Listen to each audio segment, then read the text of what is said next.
السلام علیکم ورحمۃ اللہ وبرکاتہ۔ بسم اللہ والحمدللہ والصلاۃ والسلام علی رسول اللہ۔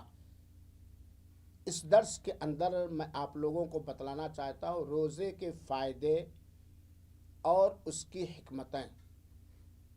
ویسے ایک مومن اللہ کے حکم کی اطاعت و فرما برداری کرتے ہوئے، اسلام کے چوتھے رکن کی ادائیگی کرتے ہوئے ماہ رمضان کا وہ انتظار کرتا ہے اور ماہ رمضان کے روزے رکھنے کی وہ پوری کوشش کرتا ہے۔ لیکن جب ایک بندہ کسی عبادت کا فائدہ یا کسی بھی عبادت کی حکمت جان لیتا ہے، سمجھ لیتا ہے، تو اسے اس عبادت کی ادائیگی میں چاشنی، لذت اور مٹھاس میسر ہوتی ہے۔ اللہ تعالیٰ نے روزے کے اندر بہت سارے دینی، ملی، سماجی، معاشرتی، جسمانی، دنیاوی اور اخروی فائدے رکھے ہیں، ان گنت فائدے۔ اتنے فائدے اور اتنی حکمتیں ہیں جن کو بیان کرنے کے لیے کافی وقت چاہیے۔ لیکن آئیے مختصر طور پر ہم روزے کے، جس کو صوم کہا جاتا ہے، صوم ہی کہنا چاہیے لیکن آپ لوگوں کے سمجھنے کے لیے میں روزہ کہہ رہا ہوں، روزے کے اندر کیا فائدے ہیں اور کیا حکمتیں ہیں، چند ہم سن لیں اور یاد کر لیں۔ آپ جانتے ہیں کہ اللہ تعالیٰ نے دنیا اور آخرت میں نجات متقی بندوں کے لیے رکھا ہے، پرہیزگار بندوں کے لیے رکھا ہے۔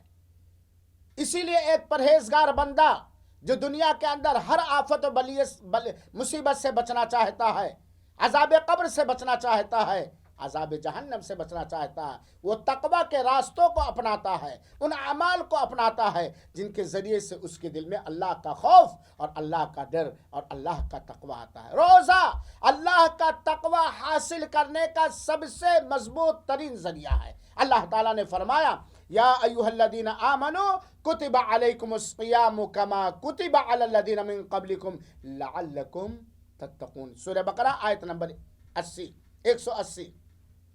اے ایمان والو، پچھلی امتوں کی طرح تمہارے اوپر روزہ فرض کیا گیا ہے۔ مقصد کیا ہے؟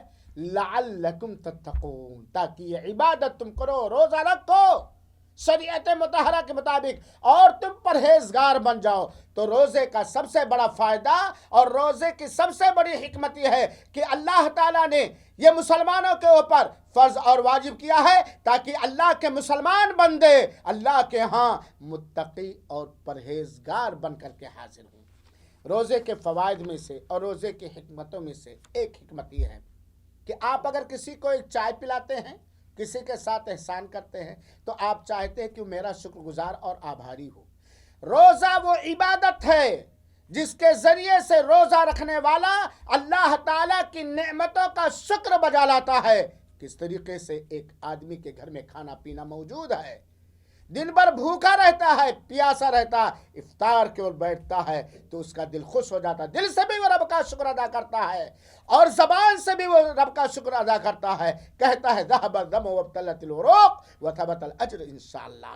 روزہ کا ایک فائدہ، ایک حکمت یہ ہے کہ روزہ انسان کو یہ تعلیم دیتا ہے کہ تم اپنے اوپر، اپنے غصے کے اوپر، اپنے شہوت کے اوپر، اپنی چاہت کے اوپر، اپنی منشا کے اوپر کس طرح کنٹرول حاصل کرو۔ اور اگر یہ کہا جائے کہ روزہ ہر برائیوں سے بچنے کے لیے ایک بہترین خدائی کرفو ہے، اللہ کی طرف سے کرفو نافذ ہوتا ہے۔ آپ روزہ رکھے ہیں، آپ جانتے ہیں جب آپ روزے کی حالت میں ہوتے ہیں تو ساری ان چیزوں سے اپنے آپ کو بچاتے ہیں جس سے روزہ ٹوٹ جائے، جس سے روزے کے اجر و ثواب میں کمی آ جائے۔ یہاں تک کہ اگر کوئی گالی گلوچ دیتا ہے اور فول کہتا ہے تو آپ اس کے بات کا جواب نہیں دیتے، کہہ دیتے اللہم انی صائم، میں روزے سے ہوں۔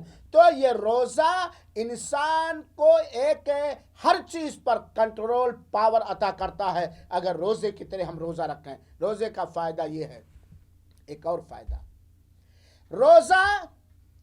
روزے دار غریبوں کے درد کا احساس کرتا ہے، مالدار ہو یا غیر مالدار۔ ایک روزے دار ان غریبوں، مسکینوں، بیواؤں، یتیموں، ضرورت مندوں کے درد اور بھوک اور پیاس کا احساس کرتا ہے۔ یہ روزہ کی تعلیم ہے، روزے کی حکمت ہے۔ आदमी ठीक है 12 घंटा खाने से रुका हुआ रब को राजी करने के लिए, पीने से सब कुछ मौजूद है। ऐसा रोज़ेदार एहसास करता है, उसके दिल में अल्लाह ताला एहसास पैदा करता है कि देख उन गरीबों को, देख उन फ़कीरों को, देख उन मिस्कीनों को जिनके घर में खाने के सामान नहीं, पीने के सामान नहीं, जिनके यहाँ ये परेशानियाँ हैं। तो रोज़ा गरीबों की हमदर्दी, फ़कीरों की हमदर्दी का एहसास पैदा करता है। इसी तरीके से अल्लाह की रहमत, अल्लाह की मेहरबानी हासिल करने का ये एक बेहतरीन ज़रिया है रोज़ा। रोज़ा बंदा रहता है, भूख का एहसास करता है, प्यास का एहसास करता है, उसके दिलों में गरीबों की गुर्बत का एहसास पैदा होता है, दिल में तमन्ना जागती है और जेब में हाथ डालता है, ले जाकर के गरीबों पर दया करता है, सदक़े खैरात करता है और सदका करने वाले के माल में अल्लाह बरकत अता करता है और अल्लाह ताला उसके ऊपर मेहरबानियों की बरखा बरसाता है। इसी तरीके से रोज़े का जिस्मानी फ़ायदा भी है। वैसे एक मोमिन रोज़ा के दीनी फ़ायदे, उखरवी फ़ायदे पर निगाह रखेगा, दुनियावी फ़ायदे पर नहीं। और जब कोई भी इबादत, मेरे मुसलमान भाइयों, जब कोई भी इबादत अल्लाह के हुक्म से, नबी की सुन्नत के मुताबिक हम करेंगे तो उसका दीनी फ़ायदा होगा और ऑटोमेटिक लाजमी तौर पर दुनियावी फ़ायदा भी होगा। ब्लड प्रेशर, शुगर, खून के बेजा दौरान को ये इबादत कंट्रोल करता, लेकिन शुगर और ब्लड प्रेशर या दिगर जिस्मानी बीमारियों को कंट्रोल करने की नीयत से हम रोज़ा नहीं रखेंगे, बल्कि अल्लाह ताला की इताअत व बंदगी के लिए हम रोज़ा रखेंगे। इसी तरीके से रोज़ा एक ऐसी इबादत है जिसके ज़रिए से इस इबादत के करने वाले और उसके रब के दरमियान एक आपसी मोहब्बत, ताल्लुक़ कायम होता है। आपके घर में खाना है, पानी क्यों नहीं खाते? सुबह शादी से लेकर गुरूब आफ्ताब तक क्यों नहीं पीते? बीवी मौजूद है, हम बिस्तरी क्यों नहीं करते? यहाँ आपका ताल्लुक़ कायम होता रब कायनात से।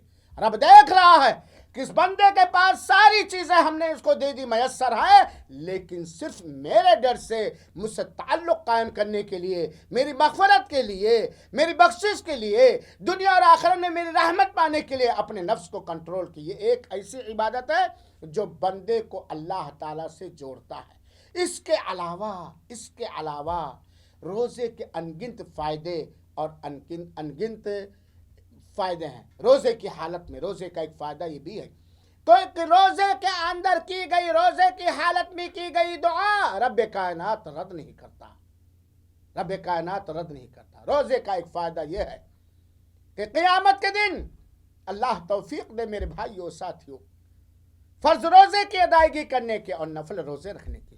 क़यामत के दिन अगर हमने ईमान के साथ और अल्लाह ताला से सवाब हासिल करने की नीयत से नबी करीम सल्लल्लाहु अलैहि वसल्लम की सुन्नत के मुताबिक रोज़े की सारी शर्तों, सारे अरकान और शुरूत की पाबंदी करते हुए अगर हमने रोज़ा रखा तो याद रखिए ये रोज़ा क़यामत के दिन हमारी मग़फ़िरत के लिए, हमारी बख्शिश के लिए सिफारिश करेगा। रोज़ा कहेगा, ऐ मौला, मैंने इसको खाने से रोक दिया था, पीने से रोक दिया था, बीवी से हम बिस्तरे करने से रोक दिया था और उस काम से रोक दिया था जिससे इसका रोज़ा फासिद हो जाता या बातिल हो जाता या मखदूश हो जाता। ये रुक गया था तेरी रहमत के उम्मीद में, तेरे डर से। मैं इसके हक़ में सिफारिश करता हूँ, मेरी सिफारिश कबूल फरमा। और अल्लाह ताला रोज़े की सिफारिश को कबूल फरमाएगा। रोज़ेदार के लिए जो रोज़ा सिफारिश करेगा वो रोज़े की सिफारिश के लिए, उस रोज़े की सिफारिश उसके हक़ में कबूल होगी। इसी तरीके से इतने फ़ायदे हैं मेरे भाइयों, इतने फ़ायदे हैं जिनको गिनाना ये वक्त चाहिए। अल्लाह रब्बुल आलमीन से दुआ है कि अल्लाह ताला हमें रोज़े के अंदर जो तूने फ़ायदे रखे हैं, हिकमतें रखी हैं, मसलहतें रखी हैं, उन सारे फ़ायदों से माला माल फरमा। वो सारी हिकमतें और सारे फ़ायदे हमें हमारी रोज़े के अंदर पिरो दे और तेरी रज़ा के खातिर तो हमें हिम्मत दे, शौक़ दे कि हम रोज़ा रख सकें। अल्लाह रब्बुल आलमीन तो कबूल फरमा ले। आमीन। वस्सलामु अलैकुम व रहमतुल्लाहि व बरकातुहू व जज़ाकुमुल्लाहु खैरा।